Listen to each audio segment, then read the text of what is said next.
Okay na po.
ay naging karapat-dapat kayo. Sapagkat tinanggap ninyo ang aking anak sa inyong mga buhay. Nakita ninyo ang aking mga anak kung paano nagsakripisyo ang aking anak dahil sa inyo. Kaya ang aking mga anak, tularan ninyo ang aking anak na nag-alay ng kanyang buhay para sa kalilimutan ninyo. Upang kayo lahat ay magkaroon ng kaligtasan sa kalilimutan ninyo. Maparad na kayo ang mga anak sapagkat sa dinami-dami ng tao sa kalilimutan ninyo ay isa kayo sa mga pinili at hinirap ng Diyos na inyong tinatawag. Kaya aking mga anak, na aking mga minamahal, naway sa inyong pagtugon sa aking panawagan, naway patuloy kayong sumunod sa akin. Sumunod kayo sa aking kalooban, sapagkat sa magitan ng inyong pagsunod sa aking kalooban, ay dyan po ibubuhos ang aking pagpapala sa bawat isa sa inyo. Pagpatuloy niyo lamang aking mga anak, ang inyong paglilingkod sa inyong Diyos na makapangyarihan sa lahat. Sapagkat ang Diyos na inyong tinatawag araw-araw sa inyong mga buhay, ay malaki ang magagawa niya sa inyong mga buhay. Malaki ang magagawa ng Diyos sa inyong mga buhay. At maging ang inyong mga mahal na buhay, hanggang sa inyong mga salin-lahit, ay mayroong magagawa ang inyong Diyos na makapangyarihan sa lahat. Dahil sa inyong pagsunod sa aking kalooban, aking mga anak, ang mga dahil ninyo ay aking din pagpapalagin. Kapag dumating ng panahon na kayo ay mawala sa mundo ito, na kahit kayo ay wala na sa mundo ito, ay hindi ko kakalimutan ang paglilingkod ninyo sa akin. Sapagkat kayo ay sumunod sa aking kalooban hanggang sa huling buhay ninyo. At inaalay ninyo ang inyong mga buhay sa akin, sa inyong Diyos, na inyong tinatawag. Kaya di pagpatuloy ninyo aking mga anak, ang inyong pagsunod sa kalooban ng inyong Diyos na inyong tinatawag. Sapagkat sa magitan ng inyong pagsunod, ay dyan po kayo pagpatalain hanggang sa kayo ay mawala na sa mundo ito. Subalit po kayo mag-alala aking mga anak, sapagkat sa magitan ng inyong pagsunod sa aking kalooban, kayo ay gagantihan ko ng mahabang buhay. Mahabang buhay na kung saan ay magagamit ninyo ito sa paglilingkod ninyo sa akin na inyong tinatawag. Ang Diyos na makapangyarihan sa lahat. Ang Diyos na maraming magagawa sa inyong mga buhay. Ang Diyos na gumagawa ng himala sa inyong mga buhay. At walang bagay na hindi ko magagawa para sa inyo lahat, aking mga anak. Kaya aking mga anak, manatili kayo sa akin at maging tapat kayo at huwag kayong lalayo sa akin. Huwag kayong hihiwalay sa akin. Sapagkat ako lamang ang inyong Diyos. Ako lamang ang inyong Ama na makapagbibigay sa inyo ng kasaganaan sa inyong mga buhay. Ako lamang ang inyong Diyos na makapangyarihan sa lahat ang magbibigay sa inyo ng mahabang buhay. Kaya sa aking mga anak, sa lahat ng aking mga itinakda, ang mga kapanin ninyo ay inyong kukulit. Ay huwag ninyo ito kakalimutan. Huwag ninyo itong babaliwalayin, aking mga anak, sa magitan ng mga tungkulin na itinakda ko sa bawat isa sa inyo. Ay dahil po kayo lalong pagpapalain, aking mga anak. Sapagkat kayo ang itinakda sila sa libutan ito.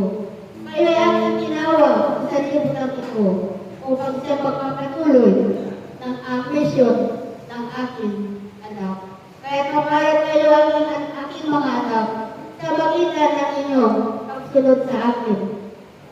Kayo ay tunay na ipagkakaloob ko sa inyo ang gantimpala sa inyong mga buhay na kailanman ay hindi nyo na ito daranasin ang inyong mga kahirapan pagdating ng panahon.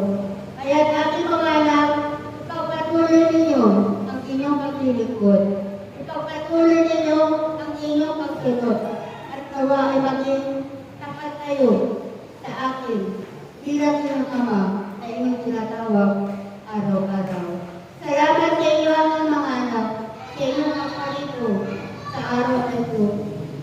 Sapagkat ito ang araw na itinakda ko sa inyong mahal na Emmanuel upang iyak-iyak sa langit sa aking kaharian na siya kong kinaroroonan at doon ay dinala ko ang inyong inang mahal na Berhem na siya ninyong ina sa buong sanlibutan ito. Kaya paparat kayo ang inyong mga anak sapagkat meron kayong tinatawag na ina na inyong tinatawag. Ina ng inyong Panginoong Jesus at ina yung dito sa ibabaw ng lupa. Kahit ako'y nagpapasalamat sa iyo aking mga anak, sapagkat itinuring ninyo na isang tunay na ina ang inyong mahal na Virgin Maria na siyang nagsimula ng kaligtasan inyong lahat. Sapagkat kung walang inyong inang Virgin, ay hindi kayo maliligtas aking mga anak.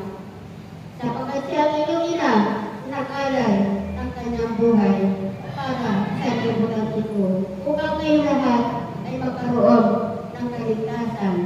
Kasama ng inyong Panginoong Jesus na siyang naghahari sa libutan ito. Kaya salamat sa inyo, aking mga anak.